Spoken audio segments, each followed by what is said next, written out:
రత్నగిరీశ్వర స్వామి వారి యొక్క దేవస్థానంలో గణపతి మరియు అదేవిధంగా అమ్మవారు, అమ్మవారితో పాటు విశేషమైనటువంటి నవగ్రహాలు కూడాను భక్తులకి అందుబాటులో ఉన్నాయి.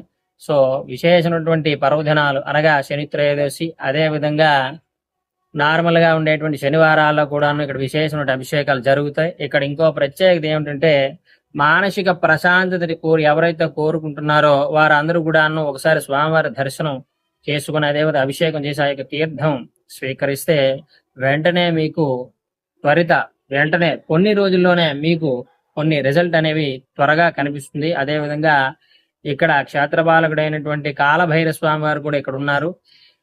విశేషమైనటువంటి తిథుల్లో ఆ యొక్క కాలభైరవ స్వామికి కూడాను ఇక్కడ అర్చనాభిషేకాలు చేయడం జరుగుతుంది.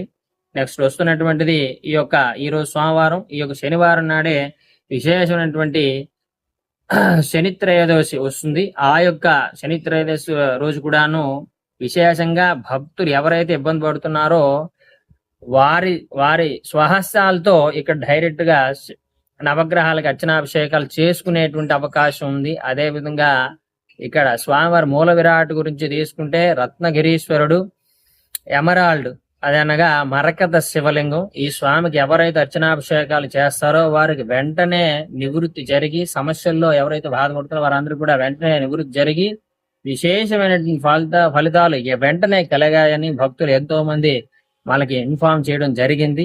చాలా సంతోషం దాని విషయం పరంగా. అదే విధంగా ఇక్కడ ఇంకో మెయిన్ ప్రత్యేకత ఏమిటంటే ఎవరైతే భక్తులు వస్తారో వారందరూ కూడా వారి స్వహస్తాలతో భగవంతుణ్ణి అభిషేకం చేసుకోవచ్చు. అంటే భక్తులు ఏ ద్రవ్యాలు, పంచామృతాలు అయితే పంచామృతాలు, కొబ్బరికాయలు అయితే కొబ్బరికాయలు, ఇవన్నీ కూడా వారి స్వహస్తాలతో భగవంతుడికి అభిషేకం చేసుకోవచ్చు. సో ఇలా ఎప్పుడైతే చేయడం జరుగుతుందో వారి యొక్క దోషాలన్నీ కూడాను వెంటనే నివృత్తి అయినటువంటి సందర్భాలు చాలా ఉన్నాయి.